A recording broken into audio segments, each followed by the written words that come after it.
Tato movie guy. Okay. Hi everyone, welcome back. Maybe welcome for the very first time. And today's video, we will be discussing Andrei Konchalovsky's latest film, Dear Comrades.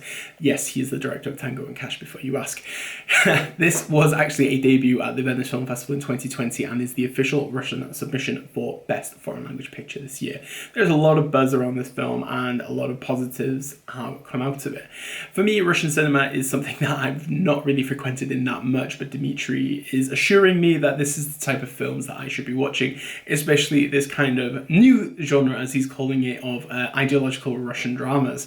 So with all that in mind, let's get started. The film is based during the Novocherkassk massacre in 1962, and we follow the story of Lyuda, who is a party worker for her local city committee. She's a staunch communist and has a very strong, committed background to the Soviet Union. But during this workers' strike, we see Lyuda witnessing the shooting of workers during a demonstration by the government commission, and they are trying to cover this up for the USSR.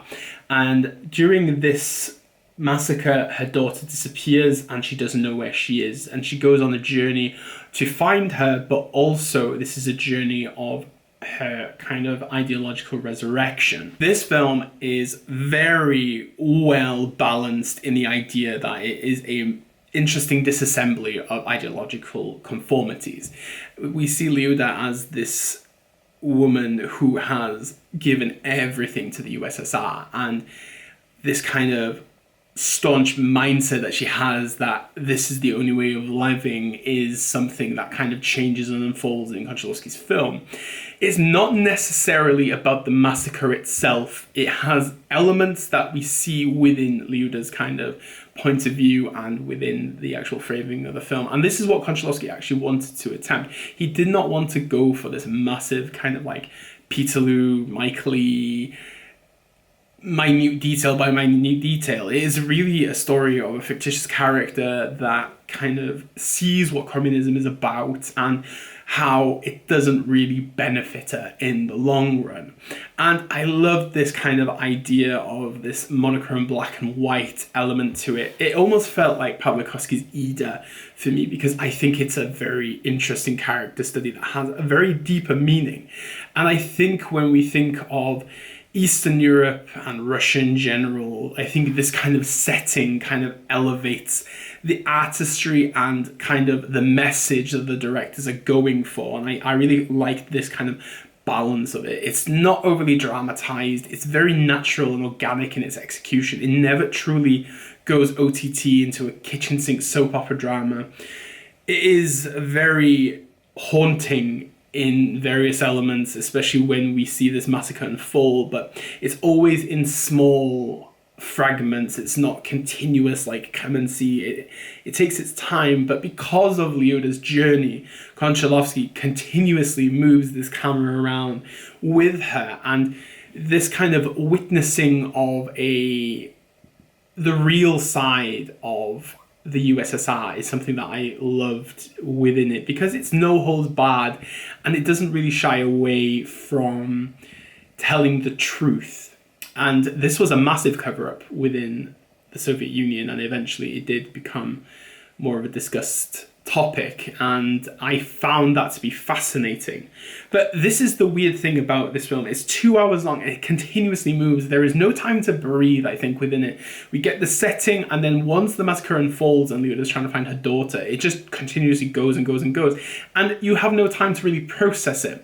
And I think once it hits the back end of the film, where Lyuda kind of sees the aftermath of the massacre, this is the time that everything hits, and she realizes that this is not the way to live.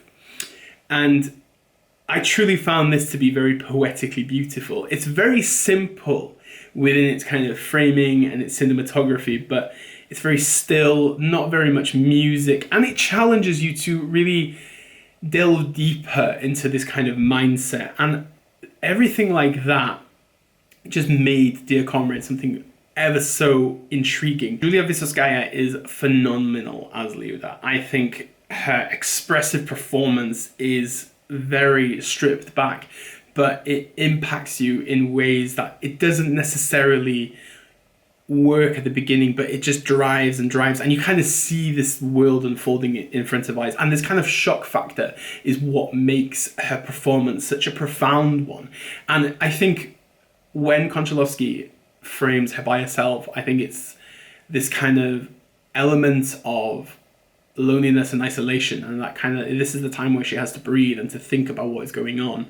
And I just love these kind of compliments that the actors and the actual artistry of this film combine together to create something that's so poignant, and it really takes you back to a time gone by where these kind of ideologies exist, and well, they still exist in some parts of the world. And for me, Dear Comrades was a beautiful film to look at, and probably one of the better films I will see in 2021, no doubt. So, have you seen Dear Comrades yet? Please let me know in the comment section below, and if you haven't, please let me know what your favourite Andrei Konchalovsky film is, except for Tango and Cash, because I don't need to know that. I need some more recommendations to this director, because I'm quite fascinated by what he is doing. Big thank you to anybody that has subscribed recently, or any of my old subscribers. Thank you very much for your continued support. Like, share, subscribe, do as you please. There will be another review next week. I don't exactly know what it is yet. We will see in time. And obviously take care of yourselves, and as we normally say in the channel, diolch, danke, obrigado, merci beaucoup, arigato, dankeschön, bitteschön, all the shun, and obviously never change. See you later, bye.